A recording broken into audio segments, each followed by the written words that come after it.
Hi everyone, today we'll be talking about signs to know that the gas you bought is bad, that your fuel, petrol is bad. Now the term bad gas simply means that your fuel does not combust properly. Symptoms of bad gas include difficulty starting up,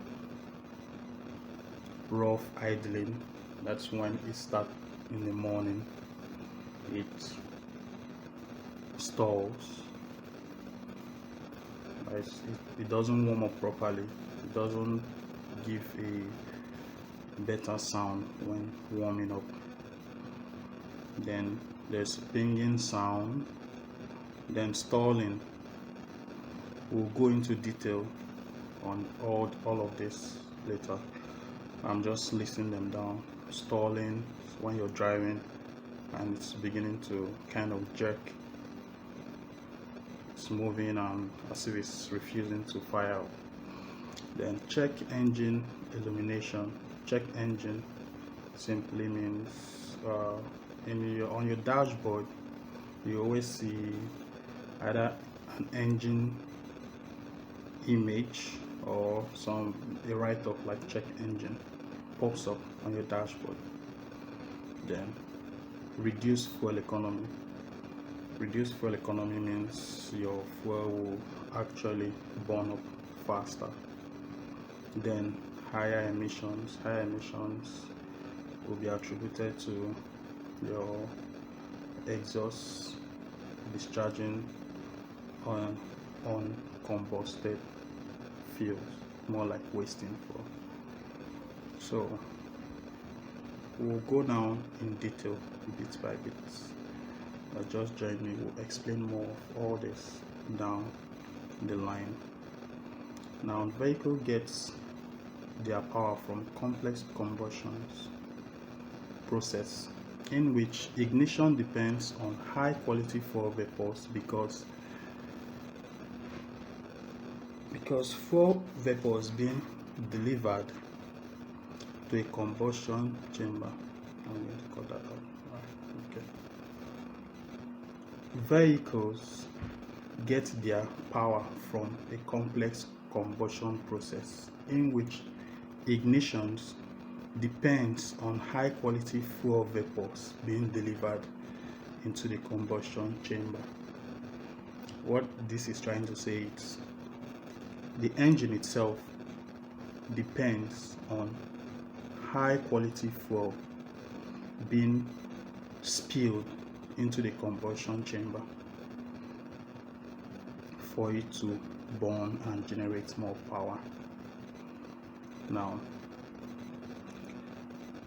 if this process is disrupted, the vapors do not combust properly and the ignition is interrupted, leading to hesitation and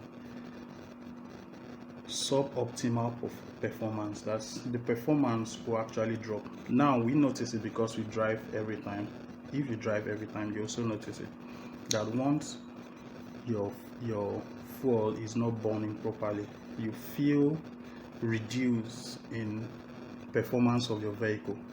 Either it does not speed well or it has issues climbing some hilly roads. You feel some delay, some lag in the performance of the engine. It might even affect the sound of the engine too. In extreme cases, it can lead to damage to the vehicle. That's damage to the vehicle's engine itself, because that's where the fuel runs through. It might cause some damage to your pistons or to your engine block if the case is that critical. Now, cases of gas contamination can occur at the refinery, and most of these issues either affect direct from the refinery where they are processing the fuel, or in some cases probably because of the tanks that the filling gas stations have. That's the gas station, the tanks buried on the floor. corrosion might also take place in the earth that's inside the tank where it's buried under the earth. So corrosion might also occur, and this can also affect and cause the impurities in the fuel.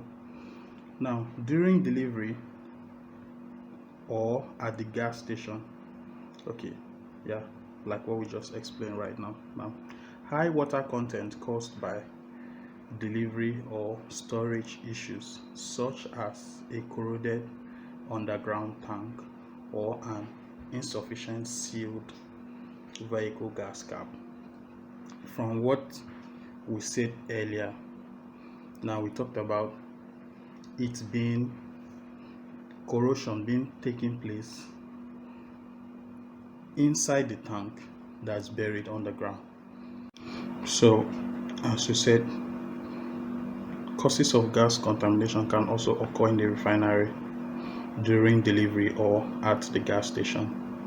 That's actually certain. Now, this can also occur either from the vehicle that's conveying the gas to the gas station, or it can occur inside the tank because of corrosion.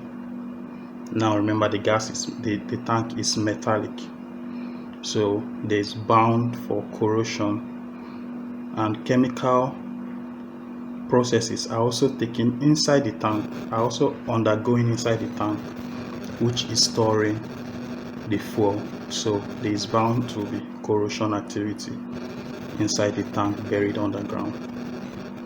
Or an insufficient sealed vehicle gas cap. That's if you, like us, that have bought the fuel and our gas cap, our fuel tank cover, it's bad, it can cause a leakage, as there's tendency for water to pass through and get into the fuel. Now, sediments or other particles not captured by the fuel nozzle at the pump that builds up over time on engine parts and clog fuel injectors is another problem. Now, this is the thing. Some people even buy something like a cloth, like a material, an handkerchief, and place it on the nozzle when pumping the fuel into the tank. What this does, it clears sediments and particles that would have gotten into the tank and moved through the fuel line down to the injectors, which can also block the injectors. So now this can also be a way of avoiding that, but that's also another way for particles to go through and disrupt the engine through the fuel line. Now, filling up with a lower octane than your vehicle requires, or using old gas that has broken down over time, also can cause problems. Now, what this simply means is some vehicles use octane run numbers of 89. I think should 89 be, is 89 the lowest? No, I think they're about 89. Yes, 89. There's 90. There's 91. And it's up to 100. But not all filling stations sell run octane numbers of 100.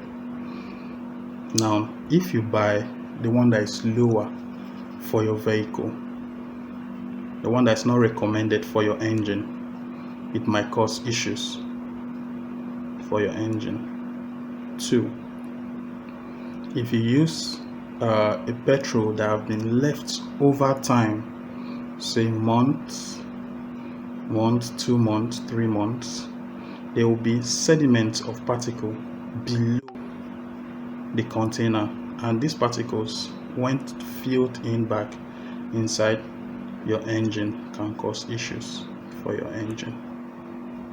Okay, now how do we avoid contaminated gases? Now, to avoid, number one way to avoid contaminated gases is to buy the right petrol gas for your engine, the right octane for your engine, and also avoiding to use old stored petrol. This can also have some impurities inside that would affect your engine, so avoid using old stored petrol. Now, another way is there are thieves that use modified trucks to get petrol that's stored in filling stations tanks. Now, because this petrol that they store is not stored properly, what happens that there will be impurities in them, and because they stole it, they will sell it at very affordable rates. Now, however, it's of best practice to avoid buying petrol from people with discount sales, people selling on the roadside, and or avoid buying fuel from such people. Another way is because of the goal to make excess profit, petrol stations, some managers of petrol stations, what do? They try to mix the ratios to increase more profit. That they use other additives that are not the right additives to add to the fuel. They mix it and they increase the ratio. Most times it's even mid ratios because they are not actually mixed properly, and they mix it and they sell out. Now, another way to know this is by having an octane meter. An octane meter, you can get it on Amazon, eBay, AliExpress. It's a little device.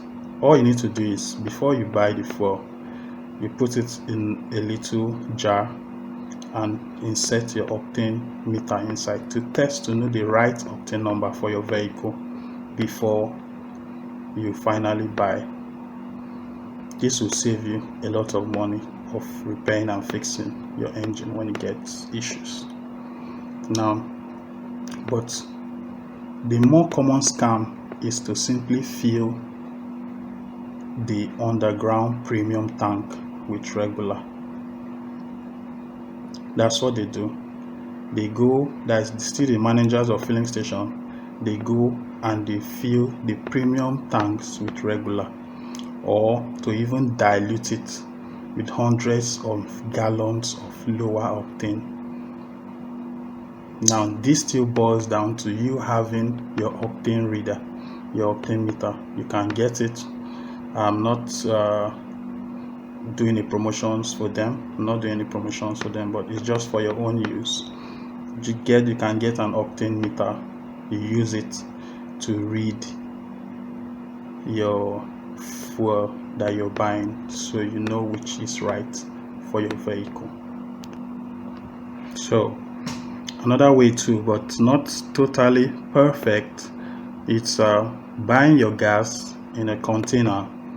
When you go home, you filter it through a cloth, a clean cloth, preferably a white clean cloth that can absorb impurities and let the fuel to the container. So that's another way to do it. Most people prefer it because they are sure of what they are seeing. Now, this doesn't totally do the job, but at least it removes impurities from getting into your tank. But you can also use your octane meter to test and know the right octane you've bought. Thank you. This is Gallant Bridge Guy again. Thank you for watching this video.